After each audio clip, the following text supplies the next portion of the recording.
Jangan coba-coba bilang bahwa kita oligarki atau yang oligarki itu gak bagus. Tunggu kalian, saya mau tunggu. Begitu suatu saat kalian jadi pejabat, jadi orang kaya, mungkin kelakuan kalian akan lebih jahat daripada saya. Saya mau sampaikan aja. Memang barang-barang enak ini membuat cemburu semua orang. Saya mau sampaikan. Makanya orang yang punya jabatan juga, kalau ada partai yang masih ingin berkuasa, tiba-tiba nggak mau berkuasa, ada fitnahnya macam-macam, ya wajar saja itu terjadi. Kalau menurut saya, jangan disebut lagi lah. Ada menteri keuangan, mungkin menteri pencetak utang gitu. Bangga untuk ngutang. Yang suruh bayar orang lain. Bismillahirrahmanirrahim. Assalamualaikum warahmatullahi wabarakatuh. Selamat datang di ruang kedaulatan rakyat, di mana kebebasan berekspresi tak boleh dibungkam. Sahabat TZ, menarik ini orang-orang yang dipanggil ke Kertanegara, rumahnya Pak Prabowo yang di Jakarta. Kita melihat banyak kejanggalan, keanehan. Mungkin ada beberapa yang tepat, tapi banyak yang dipertanyakan. Konon katanya ini kabinet Zaken kabinet. Pertanyaannya adalah apakah ini betul kabinet Zaken atau kabinet second? Second itu istilah barang bekas ya. Maksudnya orang yang sudah pernah dipakai lagi gitu. Menteri-menterinya Pak Jokowi maksudnya. Ada Bahlil Lahadalia yang penuh dengan kontroversi, yang ucapan-ucapannya kotor, yang gayanya petang-tang peteng-teng ya, yang tidak layak jadi pemimpin. Erlangga Hartarto, kita tahu juga ya bagaimana tersandaranya dia. Sri Mulyani, Pak Jokowi ini sebel loh, Pak Prabowo ini sebel loh sama Pak Sri Mulyani, sampai sempat bilang di sebuah forum, jangan dibilang menteri keuangan lah, ini menteri penambah utang kalau nggak salah begitu, penambah ya. Ini tapi dipakai terus ya, macam-macam. Nanti kita lihat secara lengkapnya. Tentu calon menteri atau wakil menteri dari partai-partai gurem juga masuk juga. Ini ketua umum partai Gelora Anies Mata dapat tuh kuenya ya, jadi wakil menteri luar negeri urusan dunia Islam. Jadi wakil menterinya ada 2 tuh sekarang ya, dari menteri luar negeri itu, yang mewakili Amerika, Eropa, yang satu lagi mewakili dunia Islam. Coba kita lihat. Baru dapat amanah dari Bapak Presiden sebagai wakil menteri luar negeri, dan kemungkinan besar sebagian besar pekerjaannya untuk dunia Islam. Ini pertemuan pertama dengan Pak Prabowo, Pak sebelumnya sudah diajak Pak untuk bergabung? Oh, sudah ada pembicaraan sebelumnya. Ikut tanda tangan fakta integritas juga kah? Sudah tanda tangan. Berarti bersedia ya Pak? Pak, wamennya ada berapa? Apakah cuma 1 atau lebih dari? Ada 2 tadi yang baru keluar tadi. Yang baru keluar itu juga wamen Pak? Mungkin beliau akan lebih fokus untuk Amerika dan Eropa. Saya lebih fokus ke dunia Islam. Ya. Jadi nggak apa-apa partainya nggak lolos elektoral, tapi 2 pentolannya jadi menteri. Anies Mata jadi wakil menteri luar negeri urusan dunia Islam, Fahri Hamzah jadi menteri apalah gitu ya. Hebat ya. Padahal Fahri Hamzah itu sekjen. Fahri Hamzah dapat posisi di menteri, ini yang ketua jadi wakil menteri. Ya itulah dunia ya. Barangkali Fahri Hamzah punya kedekatan yang lebih dibandingkan Anies Mata. Zaken kabinet cuman omon-omon katanya. Tangkap Jokowi sekarang juga. Gimana caranya kalau sekarang juga? Tentu harus ada proses, harus konstitusional. Betul analisanya almarhum Pak Faisal Basri. PS catur fatakyu, biar diskusinya lebih enak, tolong didetailkan ya, bagaimana analisanya Pak Faisal Basri yang dimaksud. Kalau Prabowo menjadi sosok yang mengerikan karena akan bertangan besi, ya sebetulnya tergantung tangan besinya ini dibawa kemana.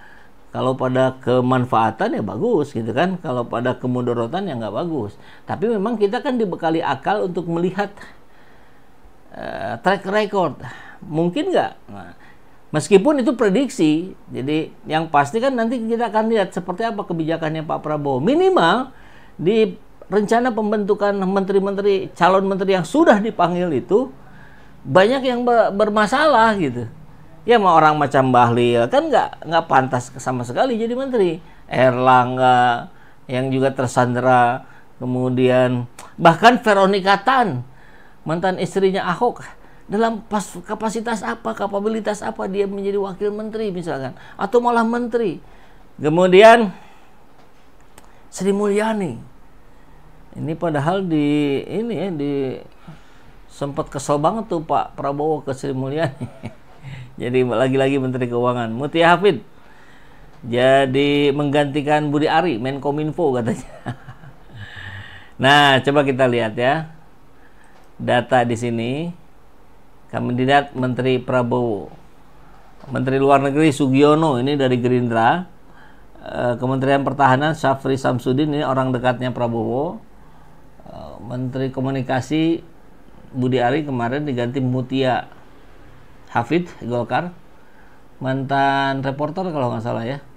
Tito Karnavian masih di Menteri Dalam. Ini belum resmi kan, yang resmi nanti diumumkan Pak Prabowo. Tapi kan orang-orangnya sudah dipanggil sebagai calon menteri. Jadi analisanya cukup bisa dikatakan mendekati lah.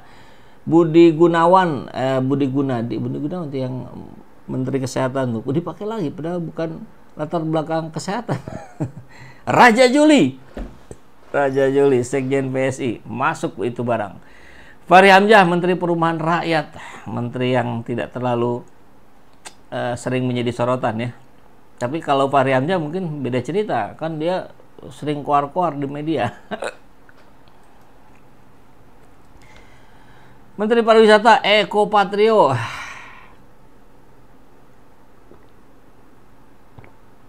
Jadi nggak kepake lagi tuh siapa, Sandiaga Uno ya. Kembali jadi pengusaha aja barangkali ya. Siapa lagi tuh yang perlu kita bahas? Saifullah Yusuf Sekjen NU yang konon katanya kemarin akan membegal PKB. Akan mengambil alih PKB. Budi Gunadi Sadikin, Menteri Kesehatan. Abdul Mukti, Menteri Pendidikan, Riset dan Teknologi. Itu dari Muhammadiyah ya, memang biasa jatah Muhammadiyah. Menteri Agama jatah NU. Dan Menteri Agama juga Nasrullah siapa itu yang itu juga selalu kontroversial ya. AHY di mana ya? Oh, AHY Kemenko Kemasyarakatan. Erick Thohir tuh dipakai lagi. Natalius Pigai, weh, mantap.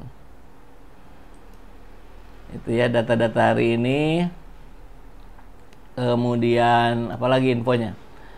Bahlil, ini Bahlil luar biasa nih ya. Calon menteri terkontroversial, si paling kontroversi.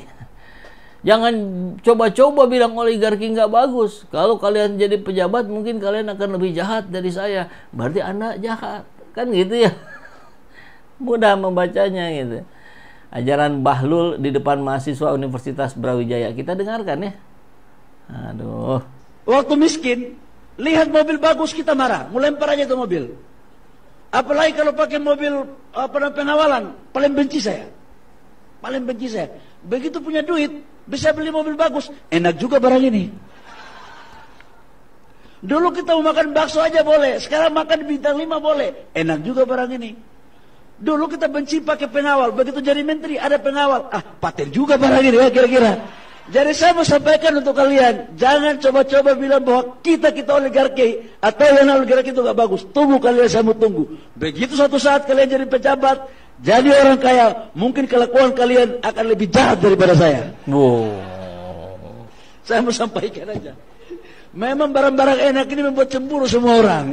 Saya mau sampaikan. Makanya orang yang punya jabatan juga, kalau ada partai yang masih ingin berkuasa, tiba-tiba nggak mau berkuasa, ada fitnahnya macam-macam, ya wajar saja itu terjadi.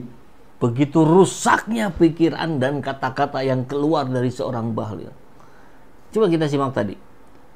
Ketika kita lihat mobil mewah orang lain, kita iri, kita benci.